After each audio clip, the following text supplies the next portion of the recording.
Okay, നമ്മളിനി അടുത്ത നോക്കാൻ പോകുന്നത് നമ്മുടെ സിലബസിൽ കിടപ്പുണ്ട്. ട്യൂറിംഗ് മെഷീൻ ആസ് അക്സെപ്റ്റേഴ്സും ട്യൂറിംഗ് മെഷീൻ ആസ് ട്രാൻസ്ഡ്യൂസേഴ്സ് എന്ന് പറയുന്ന ടോപ്പിക്ക് നമ്മുടെ സിലബസിൽ കിടപ്പുണ്ട്. അപ്പം ആദ്യം തന്നെ നമുക്ക് ഈ ട്യൂറിംഗ് മെഷീൻ ആസ് അക്സെപ്റ്റേഴ്സ് എന്നുള്ള ഒരു ടോപ്പിക്ക് നമുക്ക് നോക്കാം. ട്യൂറിംഗ് മെഷീൻ എന്ന് പറയുന്നത് can be broadly classified into two types ആണ്. അതിലൊന്നാണ് അക്സെപ്റ്ററും ട്രാൻസ്ഡ്യൂസേഴ്സും. ഓക്കെ, എന്താണ് ഈ അക്സെപ്റ്റർ എന്ന് പറഞ്ഞു കഴിഞ്ഞാൽ നോക്കിക്കേ, acceptor Turing machine is A automation used to define Turing accepted languages, അതായത് recursively enumerable languages. It is used to check whether a given string belongs to a language or not. Okay, അതായത് തന്നിരിക്കുന്ന ഒരു string ലാംഗ്വേജിലുള്ളതാണോ അല്ലയോ എന്ന് check ചെയ്യാൻ വേണ്ടിയിട്ട് use ചെയ്യുന്ന ഒരു ട്യൂറിംഗ് മെഷീനെയാണ് നമ്മൾ അക്സെപ്റ്റർ ട്യൂറിംഗ് മെഷീൻ എന്ന് പറയുന്നത്. എന്താണ്?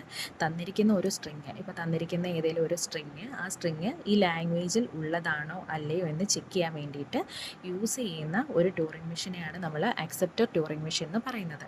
ഓക്കെ, അപ്പം അതാണ് ഈ അക്സെപ്റ്റർ ട്യൂറിംഗ് മെഷീൻ എന്ന് പറയുന്നത്. ഓക്കെ, ഇനി ഇതിൻ്റെ ഡെഫിനീഷൻ നോക്കാം. ഡെഫിനീഷൻ നോക്കിക്കേ, let M equal to Q sigma gamma delta Q0, ഒരു ബ്ലാങ്ക് സിമ്പിൾ ഉണ്ട്, പിന്നെ എഫ് നമ്മുടെ ട്യൂറിംഗ് മെഷീൻ്റെ തന്നെ നമ്മൾ നേരത്തെ പഠിച്ച ടപ്പിൾസ് ആണ്. നോക്കിക്കേ, ഇത് വെച്ചിട്ടാണ് നമ്മളിനി എക്സ്പ്ലെയിൻ ചെയ്യാൻ പോകുന്നത്. ഈ acceptor Turing machine as acceptor എന്ന് പറയുന്നതിൻ്റെ ഒരു ഡെഫിനീഷനാണ് നമ്മൾ പഠിക്കാൻ പോകുന്നത്. ഓക്കെ, ഇനി നോക്കിക്കേ, എൽ ഓഫ് എം, അതായത് ദെൻ ലാംഗ്വേജ്, അതായത് ഈ ടപ്പിൾസ് എഴുതി be a Turing machine then language accepted by M equal to L of M equal to എന്ന് പറഞ്ഞിട്ട് നമ്മൾ ഒരു എഴുതിയിട്ടുണ്ട്. ഇനി ഇതെന്താണെന്ന് നോക്കാം. Okay, W belongs to sigma closure എന്ന് എഴുതിയിട്ടുണ്ട്. എന്താണ് ഈ ഡബ്ല്യു എന്ന് പറഞ്ഞാൽ എന്താണ്? ഇവിടുത്തെ സ്ട്രിങ്ങിനെയാണ് കാണിക്കുന്നത്. ഓക്കെ, എന്തിനെയാണ്? സ്ട്രിങ്ങിനെയാണ് കാണിക്കുന്നത്. ഈ സ്ട്രിങ് എന്ന് പറയുന്നത് ഇൻപുട്ട് ആൽഫബറ്റിൽ പെട്ട ഒരു സ്ട്രിങ് ആണ്. ഇതിലാണ് ഇതൊരു സ്ട്രിങ്ങിനെയാണ് റെപ്രസെൻ്റ് ചെയ്യുന്നത്. ഇതെന്ന് പറയുന്നത് ഇൻപുട്ട് ആൽഫബറ്റിൽ പെട്ട ഒരു സ്ട്രിങ് ആണ്. ഇനി നമുക്കറിയാം ഇത് ബിലോങ്സ് ടു ഏതിലാണ് ഇത് ബിലോങ്സ് ചെയ്തിരിക്കുന്നത്? സിഗ്മ ക്ലോഷർ എന്ന് പറഞ്ഞാൽ എന്താണ്? ക്ലോഷർ വന്നു കഴിഞ്ഞാൽ എന്താണ്? All possible strings including empty string epsilon ആണ്. ഓക്കെ, അപ്പോൾ എന്താണ് ഇത്? നമുക്കറിയാവുന്നത് തന്നെയാണ്, all possible strings including the empty string epsilon.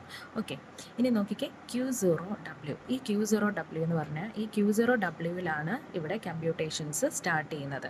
Okay, ഇവിടെയാണ് നമ്മുടെ കമ്പ്യൂട്ടേഷൻസ് സ്റ്റാർട്ട് ചെയ്യുന്നത്. ഇനി ഇതുണ്ടോ, ഇവിടെ വേറൊരു സിമ്പിൾ കാണും, അതായത് ഇങ്ങനെ ഒരു സിമ്പിൾ അല്ലെങ്കിൽ ഇങ്ങനെ ഒരു സിമ്പിൾ നമ്മൾ കാണും. ഇനി ഇത് ആക്ച്വലി ലീനിയർ ബൗണ്ട് ഓട്ടോമേറ്റിൽ നമ്മൾ പഠിക്കുന്ന രണ്ട് സിമ്പിൾസ് ആണ്. ഇതിൻ്റെ അർത്ഥം എന്ന് പറഞ്ഞു കഴിഞ്ഞാൽ ജസ്റ്റ് ഒന്നുമില്ല, yield in 0 or more steps. കാരണം ഇവിടെ കണ്ടോ ഒരു ക്ലോഷറിൻ്റെ സിമ്പിൾ കണ്ടോ, അതുകൊണ്ട് തന്നെ ഇതിൻ്റെ അർത്ഥം എന്ന് പറഞ്ഞാൽ എന്താണ്? ഈൽഡ് ഇൻ 0 അല്ലെങ്കിൽ 0 ഓർ മോർ സ്റ്റെപ്സ് എന്നാണ് ഇതിൻ്റെ അർത്ഥം. Okay, yield in 0 or more steps. ഇവിടെ ഇപ്പോൾ പ്ലസ് ആയിരുന്നെങ്കിൽ എന്തായിരുന്നേനെ? Yield in 1 or more steps എന്നായേനെ. ഓക്കെ, അപ്പം നോക്കിക്കേ, ഇവിടെയാണ് നമ്മുടെ കമ്പ്യൂട്ടേഷൻ സ്റ്റാർട്ട് ചെയ്യുന്നത്. അപ്പം ഇവിടെ ഈ ഒരു സിമ്പിൾ ക്ലോഷർ എന്ന് പറഞ്ഞു കഴിഞ്ഞാൽ എന്താണ്? സ്റ്റാർട്ട് ചെയ്തിട്ട് 0യോ അല്ലെങ്കിൽ മോർ സ്റ്റെപ്സ് കഴിയും തോറും. ഓക്കെ, അപ്പോൾ നമ്മൾ പറഞ്ഞുകൊണ്ടിരുന്നത് Q0W എന്ന് പറയുന്നത് ഇവിടെയാണ് കമ്പ്യൂട്ടേഷൻ സ്റ്റാർട്ട് ചെയ്യുന്നതെന്ന് പറഞ്ഞു. അതായത് നമ്മൾ Q0W എന്ന് സ്റ്റാർട്ട് ചെയ്തു. After A finite number of moves, അതാണല്ലോ ഇത് വെച്ചിട്ട് ഈ സിമ്പിൾ വെച്ചിട്ട് നമ്മൾ കാണിക്കുന്ന. After A finite number of moves നമ്മൾ മെഷീൻ എൻ്റർ ചെയ്യുന്നത് ഈ QF എന്ന് പറയുന്നതിലേക്ക് മെഷീൻ എൻ്റർ ചെയ്യുവാണ് ചെയ്യുന്നത്. ഓക്കെ, അതായത് Q0W എന്ന് പറയുന്നതിൽ കമ്പ്യൂട്ടേഷൻ സ്റ്റാർട്ട് ചെയ്തു. അതിനുശേഷം ഫൈനൈറ്റ് നമ്പർ ഓഫ് മൂവ്സ് കഴിഞ്ഞപ്പോഴത്തേക്ക് നമ്മൾ QF എന്ന് പറയുന്ന ഒരു അക്സെപ്റ്റിംഗ് സ്റ്റേറ്റിലോട്ട് എൻ്റർ ചെയ്തേക്കും ആണ് ചെയ്തിരിക്കുന്നത്. ഇതിൻ്റെ ഒരു വിഷ്വൽ റെപ്രസെൻറ്റേഷൻ എന്ന് പറയുമ്പോൾ നമ്മുടെ ഒരു ടേപ്പ് ഉണ്ട്, അതായത് നമ്മുടെ ഇൻപുട്ട് ടേപ്പ്. ഓക്കെ, ഇവിടെ ഒരു ഇൻപുട്ട് ടേപ്പാണുള്ളത്. അപ്പോൾ ഇൻപുട്ട് ടേപ്പ് ആണെങ്കിൽ എന്ത് ചെയ്യും? നോക്കിക്കേ, ഇവിടെ കുറേ നമ്പർ ഓഫ് സെൽസ് കാണും അല്ലേ? അപ്പോൾ കുറേ നമ്പർ ഓഫ് സെൽസ് കാണും. ഇവിടെ ഒരു ഇപ്പം ഇവിടെ ആണ് നമ്മൾ എന്ത് ചെയ്യുന്നത്? സ്ട്രിങ്ങിനെ നമ്മൾ റെപ്രസെൻ്റ് ചെയ്യാനായിട്ട് എഴുതുന്നത്. അപ്പം ഇവിടെ ഒരു പോയിൻറ്റിങ് ഹെഡ് ഉണ്ടെന്ന് വെച്ചോളൂ. ഇവിടെ ഒരു പോയിൻറ്റിങ് ഹെഡ് ഉണ്ടെങ്കിൽ ഈ ലെഫ്റ്റിലേക്കുള്ളതായിരിക്കും X1 എന്ന് പറയുന്നത്, ഈ റൈറ്റിലേക്കുള്ളതായിരിക്കും നമ്മൾ X2 എന്ന് വെച്ചിട്ട് ഇൻക്ലൂഡിങ് ഹെഡ് പോയിന്റ് വെച്ചിട്ടായിരിക്കും നമ്മളിതിനെ റെപ്രസെൻ്റ് ചെയ്യുന്നത്. അപ്പോൾ അതായത് W എന്ന് പറയുന്ന ഒരു സ്ട്രിങ്, അതായത് ഇപ്പോൾ ഒരു Q0, ഇപ്പോൾ ഇവിടെ പറയുന്നത് എന്താ? Q0യിൽ സ്റ്റാർട്ട് ചെയ്തു. അതിനുശേഷം Q0Wയിലാണല്ലോ സ്റ്റാർട്ട് ചെയ്യുന്നത്. Q0യിൽ സ്റ്റാർട്ട് ചെയ്തു. Q0യിൽ സ്റ്റാർട്ട് ചെയ്തിട്ട് ക്യു എഫിലേക്ക് കുറേ നമ്പർ ഓഫ് മൂവ്സ് കഴിഞ്ഞിട്ട് നമ്മൾ എവിടോട്ട് എത്തുകയാണ് ക്യു എഫ്. അപ്പോഴത്തേക്ക് നമ്മുടെ x1 എന്ത് ചെയ്യും, അതായത് റീഡ് ചെയ്ത് കഴിഞ്ഞിരിക്കും. അപ്പം നോക്കിക്ക്, വീണ്ടും നമുക്ക് ഇതാണ് ഫൈനൽ സ്റ്റേറ്റ് കേട്ടോ. ക്യു എഫ് എന്ന് പറയുന്നതാണ് ഫൈനൽ സ്റ്റേറ്റ്. ഇവിടെ x2 വീണ്ടും കാണും, അതായത് നമ്മുടെ ഇവിടെ ലെഫ്റ്റിൽ x1, റൈറ്റിൽ x2 ആണ്. അപ്പോൾ ഇതിനെ മുഴുവനായിട്ട് റെപ്രസെൻ്റ് ചെയ്യുന്നതാണ് എന്ത് വെച്ചിട്ട്, ഒരു W എന്ന് പറയുന്ന ഒരെണ്ണം വെച്ചിട്ട്. അതായത് ഈ x1ഉം x2ഉം, അതായത് ലെഫ്റ്റിൽ കിടക്കുന്ന x1ഉം x2ഉം കൂടെ ഇൻക്ലൂഡഡ് ആയിരിക്കും ഈ W എന്ന് പറയുന്നതിൽ. അതാണ് ഇവിടെ മെയിൻ ചെയ്തിരിക്കുന്നത്. അപ്പം നോക്കിക്കേ, W എന്ന് പറയുന്നത് സ്ട്രിങ് ആണ്, ഇൻപുട്ട് ആൽഫബറ്റ് ആണ്. സിഗ്മ ക്ലോഷർ എന്ന് പറഞ്ഞാൽ നമുക്കറിയാം, all possible strings including empty string സിഗ്മയും കൂടെ കൂടി ചേർന്നാണ് ഈ സിഗ്മ ക്ലോഷർ. ഇവിടെയാണ് കമ്പ്യൂട്ടേഷൻ സ്റ്റാർട്ട് ചെയ്യുന്നത്. ഇവിടെ ഈൽഡ് ഇൻ, ഈ സിമ്പിൾ എന്താണ്, ഈൽഡ് ഇൻ 0 ഓർ മോർ സ്റ്റെപ്സിനെയാണ് സൂചിപ്പിക്കുന്നത്. നോക്കിക്കേ, x1 QF x2, അതായത് എന്താണ്, ഇതിൽ കമ്പ്യൂട്ടേഷൻ സ്റ്റാർട്ട് ചെയ്ത് കുറേ നമ്പർ ഓഫ് മൂവ്മെൻറ്റ് കഴിയുമ്പോഴത്തേക്ക്, കുറേ നമ്പർ ഓഫ് ഇൻഫൈനൈറ്റ് അല്ലെങ്കിൽ ഫൈനൈറ്റ് നമ്പർ ഓഫ് മൂവ്സ് കഴിയുമ്പോഴത്തേക്ക് മെഷീൻ എൻ്റർ ചെയ്യുന്നത് ഏത് സ്റ്റേറ്റിലോട്ടായിരിക്കും, QF എന്ന് പറയുന്ന സ്റ്റേറ്റിലോട്ടായിരിക്കും. അപ്പോഴത്തേക്ക് ഓൾറെഡി x1 റീഡ് ചെയ്ത് കഴിഞ്ഞിട്ടുണ്ടാവും.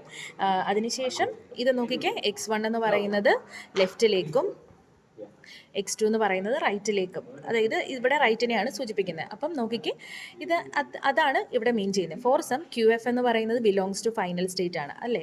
ഈ QF എന്ന് പറയുന്നത് ഫൈനൽ സ്റ്റേറ്റിനെയാണ് സൂചിപ്പിക്കുന്നത്. ഇനി നോക്കിക്ക്, x1 അല്ലെങ്കിൽ x2, അതായത് x1 x2 എന്ന് പറഞ്ഞാൽ എന്താണ്, ഇത് ബിലോങ്സ് ടു ഗാമ ക്ലോഷർ എന്നാണ് പറഞ്ഞിരിക്കുന്നത്. ഈ ഗാമ ക്ലോഷർ എന്താണ്, നമുക്കറിയാം ഗാമ എന്താണ്.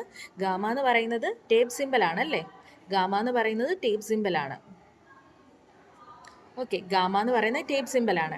ഈ ഗാമയിൽ എന്തൊക്കെ ഇൻക്ലൂഡഡ് ആയിട്ടുണ്ട്, എല്ലാ ഇൻപുട്ട് സിമ്പിൾ സിഗ്മയും പിന്നെ ബ്ലാങ്ക് സിമ്പിളും ഏതിനകത്ത് ഇൻക്ലൂഡഡ് ആണ്, ഈ ഗാമയിൽ ഇൻക്ലൂഡഡ് ആണ്. അപ്പോൾ നമ്മുടെ ഈ x1 x2, അതായത് റൈറ്റ് സൈഡിലും ലെഫ്റ്റ് സൈഡിലും കിടക്കുന്ന ഈ x1 x2 എന്ന് പറയുന്നതും എന്തിനകത്ത് ഇൻക്ലൂഡഡ് ആയിരിക്കും, നമ്മുടെ ഈ ഗാമ ക്ലോഷറിൽ ഇൻക്ലൂഡഡ് ആയിരിക്കും. അതാണ് നമ്മുടെ ഈ ട്രാൻസ്ഡ്യൂസേഴ്സിൽ പറയുന്നത്, ട്രാൻസ്ഡ്യൂസേഴ്സ് അല്ല, അക്സെപ്റ്ററിൽ പറയുന്നത്. അപ്പം നമ്മുടെ ട്യൂറിംഗ് മെഷീൻ്റെ നമ്മുടെ സിലബസിൽ കിടക്കുന്ന ടോപ്പിക്സ് ആണ് ട്യൂറിംഗ് മെഷീൻ ആസ് അക്സെപ്റ്ററും ട്യൂറിംഗ് മെഷീൻ ആസ് ട്രാൻസ്ഡ്യൂസേഴ്സും.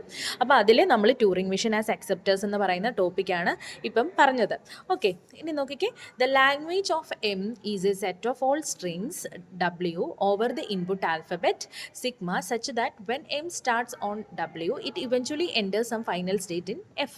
അതായത് നമ്മളിപ്പം പറഞ്ഞത്, ഇപ്പം ചെയ്തത് ജസ്റ്റ് ഒന്ന് സെൻറ്റൻസിൽ പറഞ്ഞതേ ഉള്ളൂ ഇവിടെ. ഓക്കെ, അപ്പോൾ ഇതാണ് ട്യൂറിംഗ് മെഷീൻ ആസ് അക്സെപ്റ്റേഴ്സിനകത്ത് നമുക്ക് പറയാനുള്ളത്. ഇനി നമ്മൾ നെക്സ്റ്റ് പഠിക്കുന്നത് ട്യൂറിംഗ് മെഷീൻ ആസ് ട്രാൻസ്ഡ്യൂസേഴ്സ് എന്ന് പറയുന്ന ടോപ്പിക്കായിരിക്കും നെക്സ്റ്റ് പഠിക്കുന്നത്.